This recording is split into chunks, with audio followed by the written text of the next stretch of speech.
एक और बड़ी खबर देहरादून से है, जहां पर उत्तराखंड विधानसभा का मानसून सत्र कल से गैर शरण में शुरू होगा। सत्र विधानसभा सचिवालय ने जारी की अधिसूचना। तो ये बड़ी खबर बता रहे हैं देहरादून से, जहां पर उत्तराखंड विधानसभा का मानसून सत्र जो है 3 दिवसीय मानसून सत्र जो है आहूत किया जा रहा है।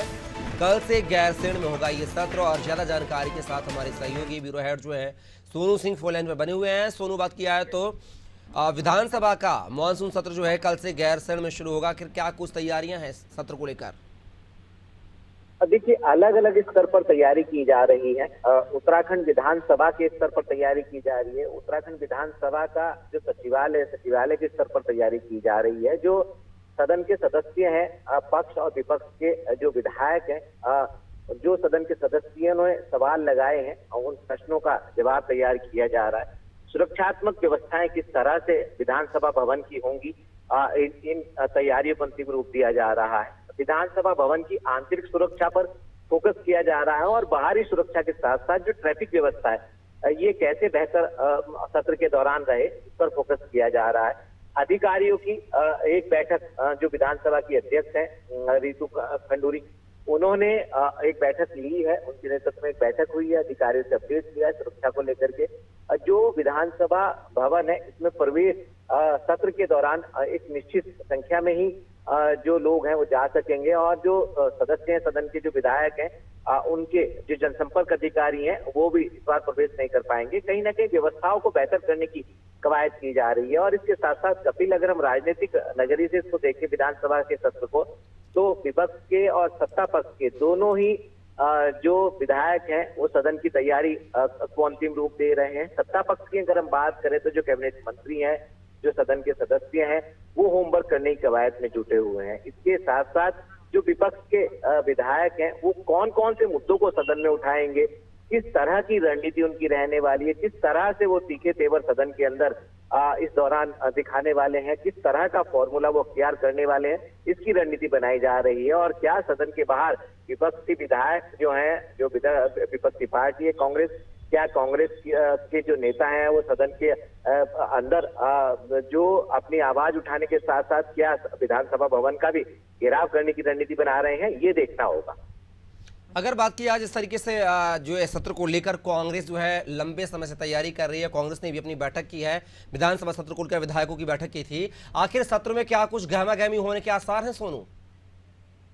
देखिए, उम्मीद यही की जा रही है। पहले दिन तो शोक संवेदनाएं, जो सदन के सदस्य विधायक इस वक्त नहीं रहे हैं, उनके शोक संवेदनाएं उनको व्यक्त की जाएंगी। और इसके बाद जब ठीक से दूसरे दिन सदन की कार्रवाई शुरू होगी कपिल, तो उम्मीद ये की जा रही है कि हंगामेदार सदन की कार्रवाई शुरू हो सकती है। हंगामे के साथ देखना होगा कि क्या प्रश्नकाल जो है वो विपक्षी विधायक चलने देंगे। एक दूसरा इसके साथ साथ जो है दूसरा जो महत्वपूर्ण पहलू है वो ये है कि तमाम ऐसे मुद्दे हैं, बेरोजगारी है, महंगाई है, पहाड़ी क्षेत्रों से हो रहा पलायन है, और जो उत्तराखंड की कानून व्यवस्था है ये है। इसके अलावा कई ऐसे पहलू हैं जिनको सदन में उठाने की रणनीति विपक्ष के विधायक बना रहे हैं। अब विपक्ष के विधायक जो हैं, कुछ ऐसे भी मामले हैं जिनमें नियम 310 के तहत सूचनाएं जो हैं वो मांग सकते हैं। तो ऐसे में अब देखना होगा कि आखिर कितने तीखे तेवरों के साथ विपक्ष के विधायक जो हैं वो सदन की कार्रवाई में शामिल होते हैं,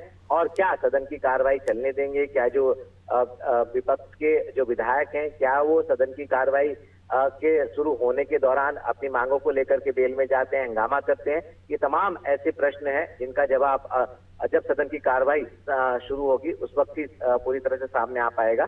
अब देखना होगा कि किस तरह की रणनीति के साथ जो विपक्ष के विधायक हैं वो सदन के अंदर पहुंचते हैं। और सोनू, बात की आज जिस तरीके से देहरादून के आईएसबीटी बस स्टैंड में एक नाबालिग के साथ जो है दुष्कर्म की वारदात सामने आई थी, घटना सामने आई थी, जिसको लेकर कांग्रेस जो है आक्रामक नजर आई थी। इसको लेकर भी क्या सदन में मुद्दा उठ सकता है क्या, ये महिला सुरक्षा को लेकर?